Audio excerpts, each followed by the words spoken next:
यो गलत हो नि हैन होइन यो त तपाईहरुको ओडामा दर्ता छ पार्किङको लागि दर्ता गर्नुपर्छ है तपाईले यो के को लागि भाडामा लिनुभयो खेतीको लागि होला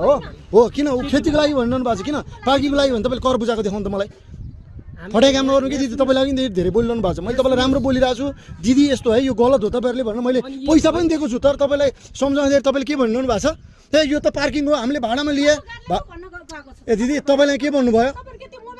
होइन तपाईलाई मैले लिगल कुरा गरिरहेको छु इलिगल कुरा गरेको छैन नि भाडामा लिन पाइँदैन पाइयो भाडामा लिन पनि पाइयो तपाईले खेती पनि गर्न पाइयो भाडामा लिएर पार्किङ दर्ता गरेर ओडाबाट स्वीकृति लिएर तपाईले कर तिरेर पार्किङ पनि उठाउनु पाउनुभयो सुन्नु न हैन मैले नराम्रो भनेको छैन उहाँलाई के भने दिदी यो गलत हो तपाईहरुको यो रसिद नम्बर पनि छैन यो केही पनि छैन यो लिगल भएन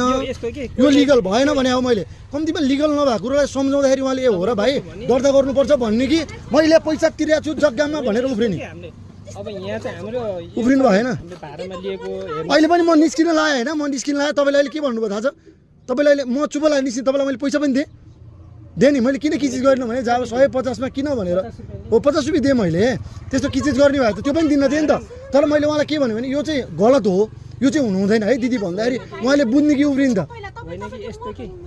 म त हाल्छु दिदी भिडियो गलतलाई त हालिहाल्छु नि ल यहाँ दर्शक पनि यहाँ तपाईँ देख्न सक्नुहुन्छ यतिखेर हैन यो जग्गा चाहिँ पार्किङ ल हेर्नु यहाँ पार्किङ चाहिँ जबरजस्ती घन्टाको 100-200सम्म अहिले बससम्म पनि 200 लिएको देखेँ हैन एकदम गलत भएको भन्दाखेरि उहाँ चाहिँ एकदम उफ्रिनु भएको छ हैन यो गलत भएको छ सम्बन्धित निकायले ध्यान आकर्षण गरोस् भन्न चाहन्छु यतिखेर हामी ठ्याक्कै यो